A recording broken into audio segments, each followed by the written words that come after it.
마주보는 두 거울 사이에 서면 자기 모습이 양쪽 거울에 무한대로 반복됩니다. 미국의 신경과학자가 이 무한 거울을 이용해 자신의 몸을 제3자 관점에서 바라보는 유체 이탈법을 고안해냈습니다. 거울 속 눈과 마주치지 않게 살짝 고개를 돌린 뒤 뺨을 때려보랍니다. 그러면 자기 뺨을 때리는 다른 사람을 지켜보는 것처럼 느껴진다는 것이죠.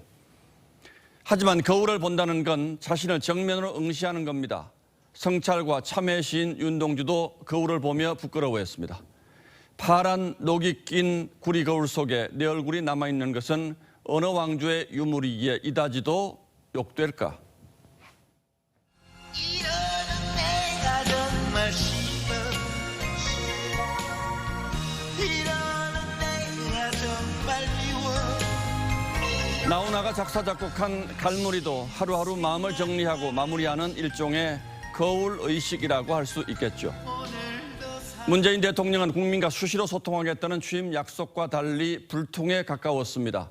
그런 대통령이 1년 만에 출입기자 간담회를 갖고 사전 녹화 대담을 이틀째 내보내고 있습니다. 이제 하산하면서 하고 싶은 말이 많았던 듯 합니다만 의견을 말하지 않겠습니다. 그래도 다시 한번 여쭤본다면. 예, 마찬가지.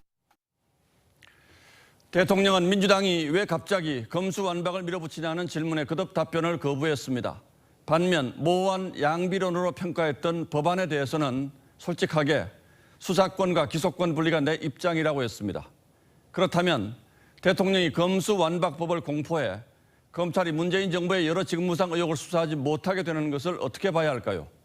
그런데 대통령은 윤석열 검찰총장에게 과거 살아있는 권력도 수사하라고 했던 게 진심이었고 그렇게 해야 한다고 밝혔습니다. 대통령의 유체 이탈에 가까운 이 화법에 익숙해질 만도 합니다만 도무지 아직 적응이 잘 되지 않습니다. 대통령은 윤 당선인이 다른 당 후보가 돼 당선된 것은 아이러니라고 했습니다. 하지만 이 역설적 상황을 만든 총체적 책임자가 자신이었다는 데 대해서는 어떤 성찰도 없었던 것처럼 보였습니다. 부동산 폭등, K방역 실패, 국회 동의 없는 임명도 조목조목 방어했지만 세상 사람들이 다 아는 자신의 잘못에 대해서는 손톱만큼도 인정하지 않았습니다. 한동훈 법무장관 후보자를 지목해 편하게 국민을 들먹이지 말라, 대한민국의 정의를 특정한 사람들이 독점할 수 없다고 한 것도 선뜻 이해하기 어렵습니다. 현 집권 세력이 지난 5년 무슨 일을 했는지 이런 말할 자격이 있는지 되묻고 싶을 뿐이죠.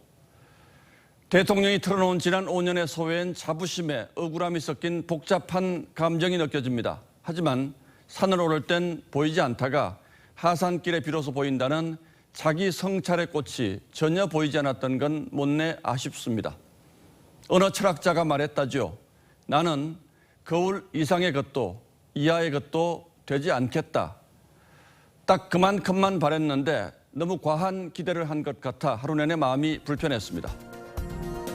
4월 26일 앵커의 시선은 대통령의 거울이었습니다.